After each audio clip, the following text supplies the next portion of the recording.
Good morning. This is Susan Clare here. I'm in my studio in Jamaica. Welcome if you're just joining. I'm going to be doing a series of these little lives as we go over the next couple of weeks. The idea is that I'm going to share the progress of one of my paintings with you little by little. So let me get started and explain that welcome to my studio. All you can see at the moment is a big purple canvas, I expect. And this is a large painting that I'm going to be starting on. Started yesterday by choosing this dusky sort of purple background colour for a painting I'm going to do of Sherwood Forest. Now, it's funny how you reconnect with people from the past, but this is a friend of mine who was at university with us in Nottingham. And of course, Nottingham is very close to Sherwood Forest. And this is a photograph that my friend Andy has taken. Don't think Andy's big on social media, but shout out to Andy if he is. And thank you for letting me use your wonderful ancient oak in Sherwood Forest. This is not the major oak. This is another really old oak tree in Sherwood Forest. And of course, Sherwood Forest was somewhere that we all used to love to go on a Saturday or Sunday afternoon for a lovely walk. Old trees are so important to the environment. That's one of the things that all my art is about, is supporting the environment, raising awareness, and just letting us all have a bit more love for our planet. So I hope you're going to enjoy watching this one develop. Part of what I do is a sort of blocky painting method in acrylics that has been developed by Hashim Akib. That's Hashim Akib. You can look him up if you like, he's amazing. And his girlfriend Marie Antonio, similarly. They have similar but different styles, and I've learned from both of them over the past sort of 10 years. So right now I'm going to dive in and show you how I get started on changing that into that. The idea is to work from blocks of colour and not to try to represent it as a botanical kind of painting, because I know I can do that. I'm looking for something more expressive, and it's fun to see the images emerge from patterns and blocks of colour. So I'm using a big palette like this, and these are acrylic paints. Most of them are heavy body acrylics. I try to keep all the same consistency. But supply is not all that wonderful in Jamaica. I'm also using Liquitex large brushes. Here's a small wand. So you'll see as we go along how exciting this can be. So to start off with, I've dampened my brush a little bit. I'm not going to give a full demo of every little bit of this, but I just wanted you to have an idea of the way that I work. So welcome if you're just joining. I'm going to be painting a lovely big tree. So here's my palette. I've got some rather lovely autumnal colours and some yellows. I'm going to dip into several colours at once to make a really good dark. So I know that I need some strong greens. There's 3 different greens in that palette hole there, and some blues. And then I'm not going to, a bit of purple maybe. I'm not going to mix them up all thoroughly, that would be boring. So what we do is just sort of turn them over together on a surface, a little bit like that.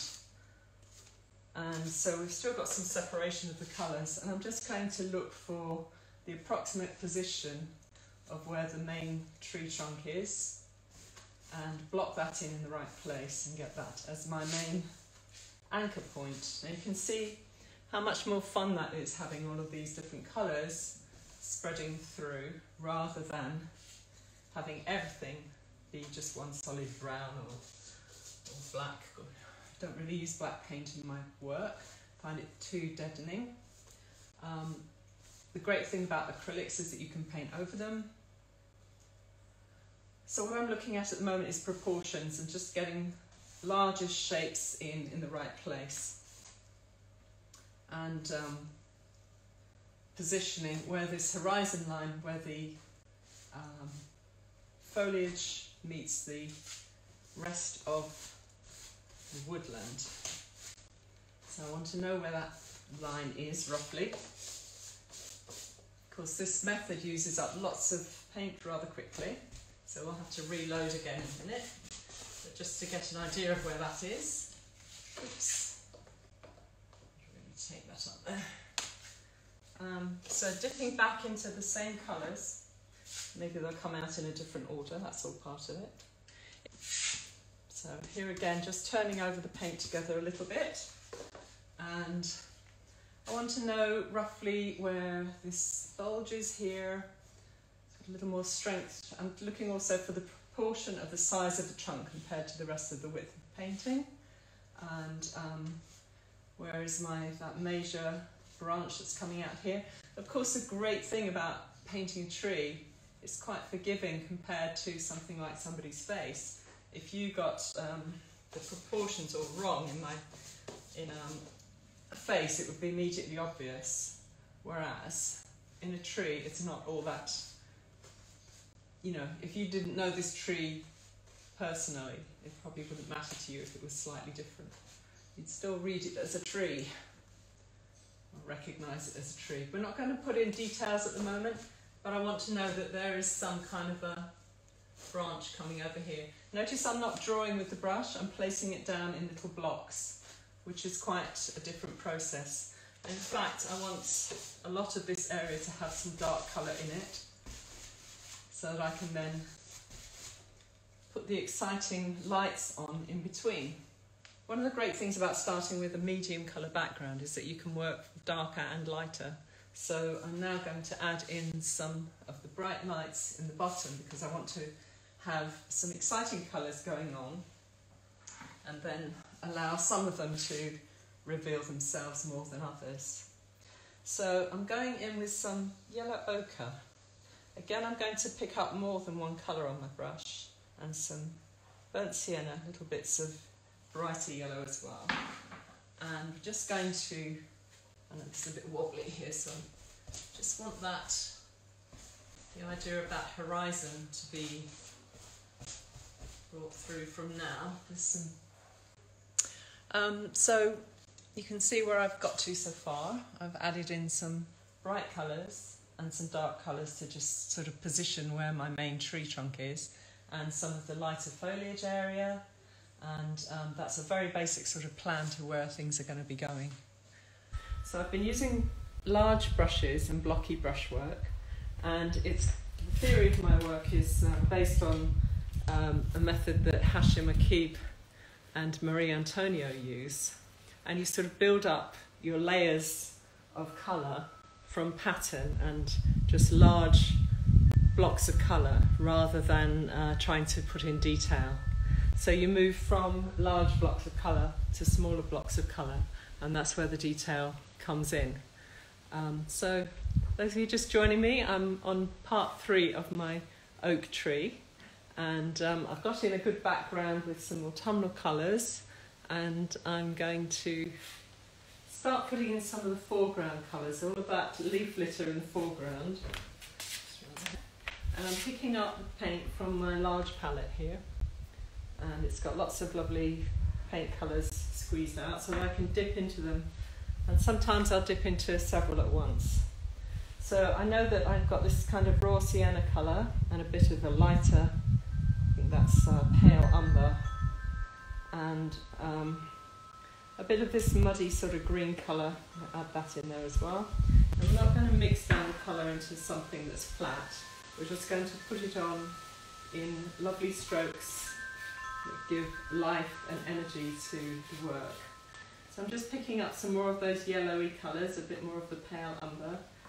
They're a bit more smushed together now. I didn't really have enough paint on my brush before. We don't want too much of that scratchiness, although it's nice in some places. So just bringing that right through the foreground there.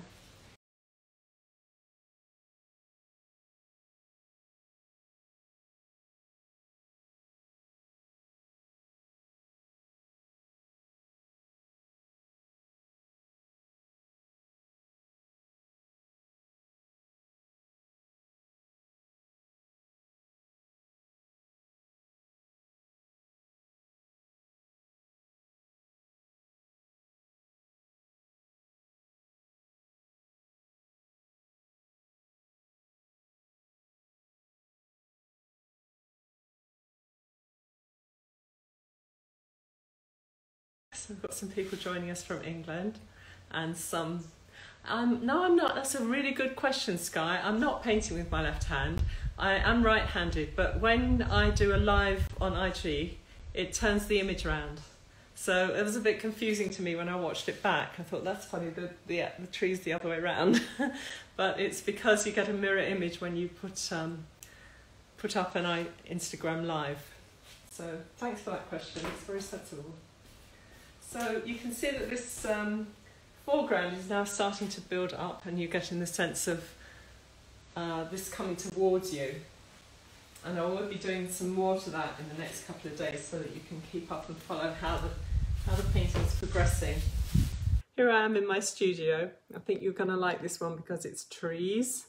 And this is a tree that a friend of mine photographed in Sherwood Forest. It's a really old, ancient oak tree. I always remember the surprise I had when I used to go walking in Sherwood Forest when I was a student. I always expected it to be kind of like in the Tolkien novels, like the Wildwood, you know, all kind of moody and overhanging trees and stuff like that, but it's much more open. And then now and again you get these amazing old trees that have been there so long. So this is how far I've gone so far. It's quite a large painting. It's on a sturdy canvas and I'm painting it in acrylics. If you have any questions about what I'm doing, please do type them in the chat box and I'll do my best to get back to you and answer them. I'll give a few tips about what I'm doing as I go along. So I started off by priming canvas with a kind of a dirty purple colour, because I thought that would be a very autumnal feel and get the atmosphere of this place as a background colour. And then I'm just using very large brushes. I've gone now down to my 2-inch brush, and I wanted to put in some more branches. And these ones were just kind of very dark and moody and brownish and purplish. And these ones now that I'm adding in today are going to have a little bit of green tone to them. So I've picked up several colours at once from my nice big palette. And I've got 3 greens in here actually. I've got perylene green, sap green and phthalo green.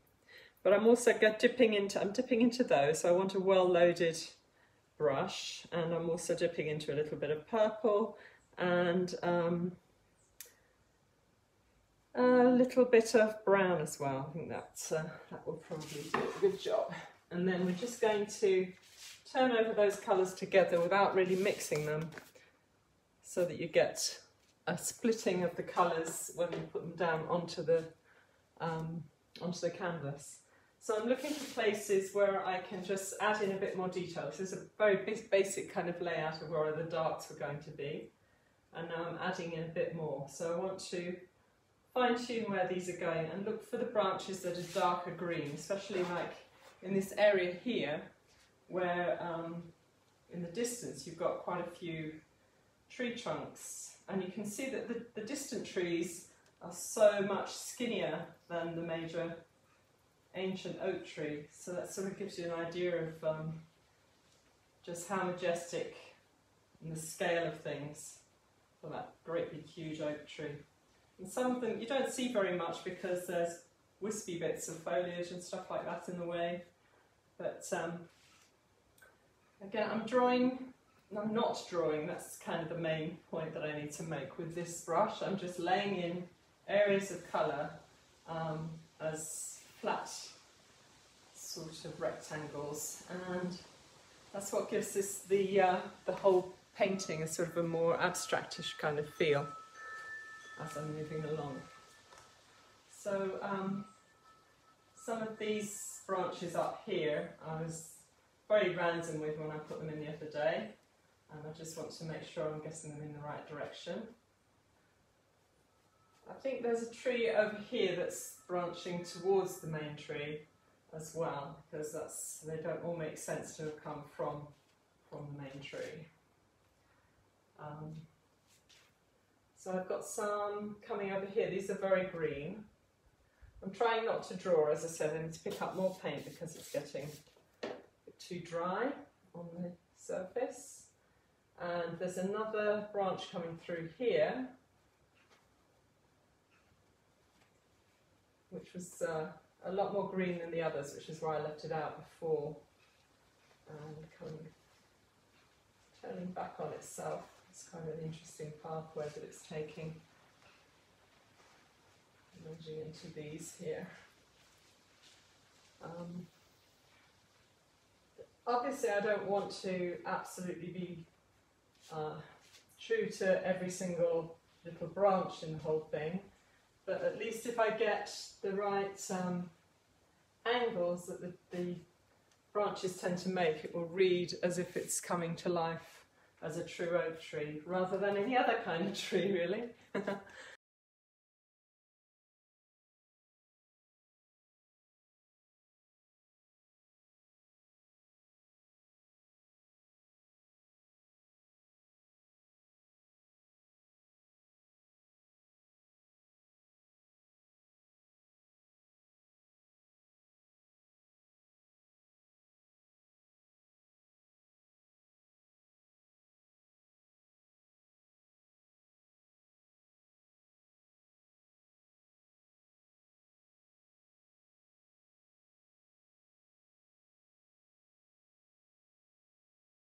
So we've got some of those thinner tree trunks just fading out above the undergrowth. So now you can see it's starting to build up as if it's in a forest instead of just being an isolated tree on its own.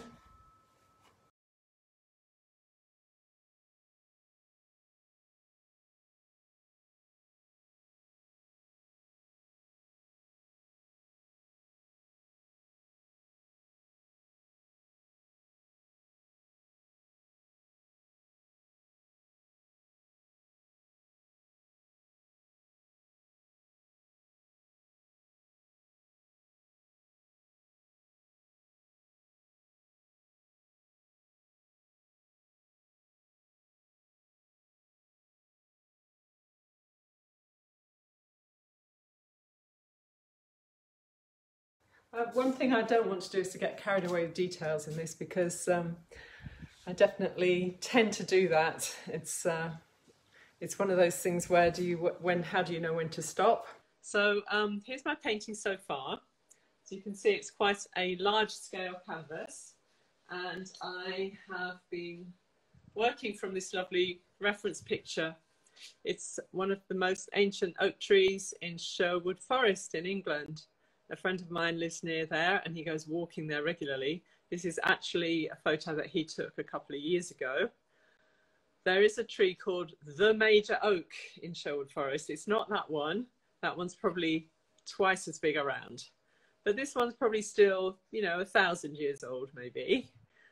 So pretty ancient. And you can see all this lovely bracken and stuff here. It's got all the beautiful autumnal colours, so I just felt inspired to do a painting of this one. It's somewhat overdue, I must admit. And I'm trying at the moment to keep my brushwork, and I'm working with large brushes, large flat brushes like this. You can see, I don't know if you can see that. There you go. This is by Liquitex, and I use these flat brushes that look almost like house painting brushes, so that it stops me from getting bogged down in detail. Hi Lisa, nice to see you. So yes, I'm going to do a bit more to my painting now, and I am going to work on some of the parts of the lighter parts of the bracken in the undergrowth down here, the brighter greens and the light creams and stuff like that. And so I'm going to be adding a little bits of lighter, this is pale umber I've got there, and I'm going to add little bits of yellow ochre and raw sienna together. And then I'm not going to mix them thoroughly, but I just want to turn them over so I don't get completely random streaks, although we want almost random streaks. And then I'm going to look for some of these lighter sections where the bracken is catching the light on the surface of this area of ferns and bracken and stuff like that.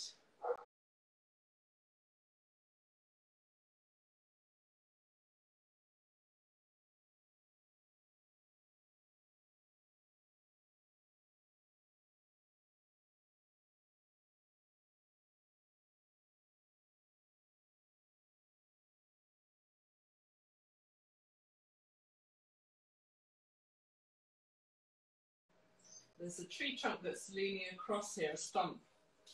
So I don't want to obliterate that. I want to keep the darks and the underneath colours showing through in some places. And that's kind of what gives this a magical look to it, that you can't really, you see that the subject sort of emerges from the colour and the pattern. I'm not going all the way into pure lights just yet, but I wanted to have an idea of how this is going to look with some of the lights brought into it. Okay, I'm out of paint now, so I'm dipping back into my palette. Pale umber, yellow ochre, raw sienna, all three of them together. I don't want it to be too white just yet, so let's pick up a bit more of that raw sienna.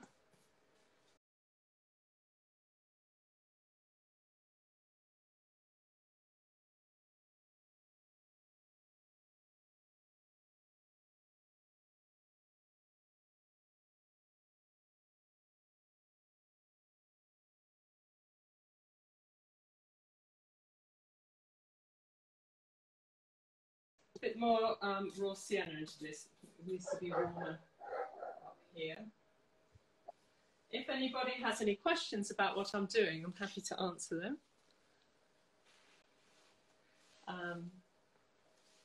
Thanks for joining.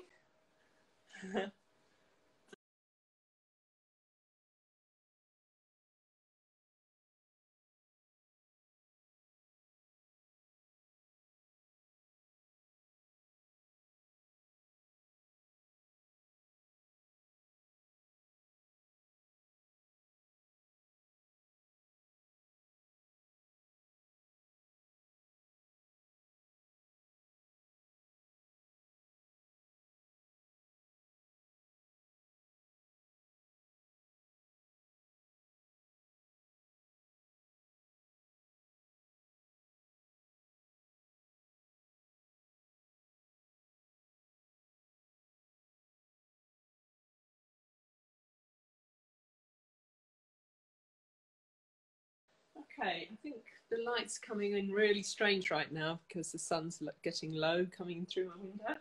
So I'm going to leave the painting right there. Thanks for watching. I hope you enjoyed that. Hi there, I'm painting this lovely oak tree. It's from a picture from Sherwood Forest. I've been documenting how I'm progressing with this painting.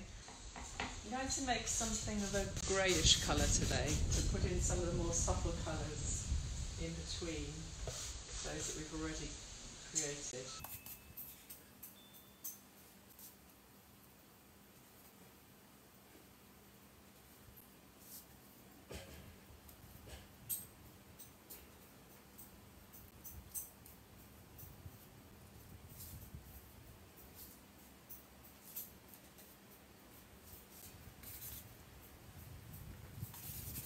So I'm just starting to add some of the misty kind of lights in the distance, and this will also help to create some of the more some more detail in the branches by negative painting. Hi there. So I'm just trying to work not only on one spot in my canvas, so I've mixed up this kind of muddy, dirty grey-green colour. And I'm using a 2-inch brush, nice flat brush. And hi Sarah, lovely, glad you joined me. I'm creating some lights in my painting, and I'm trying to do it in little blocks rather than sort of delining any branches. I'm looking for the gaps between the branches and between some of the bright colours that I've already laid out in there. I want my greys to look all slightly different, so I just keep adding little bits of colour in to change it as I go along. And to get some variety, I don't want it to be a very flat sort of grey anywhere. So this is a 2-inch flat brush, and I'm just adding in a few little details of the gaps between the foliage and breaking it all up a little bit so that it doesn't look quite so lumpy, but without losing some of that abstract quality, which I quite like. I think it's coming on quite nicely. Today I'm putting in some of these subtle greys. If you remember, the colours were very, very vibrant a few minutes ago anyway. And so they need to be toned down a bit in the distance. And that's what I'm working on right now. So I'm not using a lot of water, I'm just using heavy body acrylics, and I'm varying the colour combinations a little bit so that I don't have too much of a deadpan grey going in the background there. And I'm looking for how I can negatively paint some of the branches. I'll get the effect of branches just by painting the spaces between them. So I'm looking for the more interesting shapes, some confusing bits, that's always good. We don't want to be repeating anything too religiously to the photograph. I'm moving on around the canvas, not just painting in one place, so that I don't get it with one colour in one place and not have that colour appear anywhere else. Again, I'm using a 2-inch brush and using solid sort of short choppy brush strokes, which I find is more fun than trying to draw branches and stuff like that. It's more of a puzzle going on in your head. Thank you, and I'm going to do a bit more. I'll show you the extent of my painting progress today. So we've got quite a lot of light coming up in the background there now, which is going to help to define the tree and the branches. So thanks for joining me today. Give me a like, give me a follow, and I'll see you again soon. Bye for now. I just wanted to jump on and give some of you an update on how it's going with my tree painting. So here is progress so far with the tree painting. If you've been following me along with this project, you'll see that it started from a very basic purple canvas, and I've been building it up little by little with blocks of colour, great big huge brushes. Hi Felicity. This is the reference picture I've been using, which was a photo taken by a friend of mine in Sherwood Forest. He still lives near there and goes for walks regularly, and is quite a good photographer, so I asked permission to paint from that photo. And I didn't want it to be a photorealistic kind of rendering, but as you can see, it's building up into quite an exciting blocky composition. I'm going to bring it a bit closer for you. We can see some of the textures and effects that go on in this blocky technique.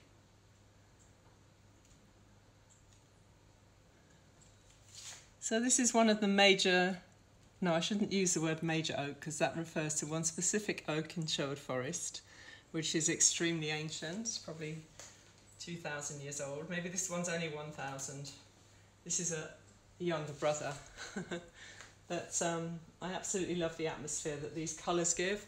I probably have a few more touches to just integrate some of these soft greys into the background a little bit more. But I don't want to go down to fine detail. So I'm quite excited. My painting's almost done. Hi. So it's getting towards Christmas. I know some of you have been watching my progress with this ancient oak tree painting. And I'm getting to the point where it's almost finished. So I wanted to just give it a few final touches today, and I thought I might share that with you as I'm working. I'm going to speed this up a little bit so that it goes a bit faster for you.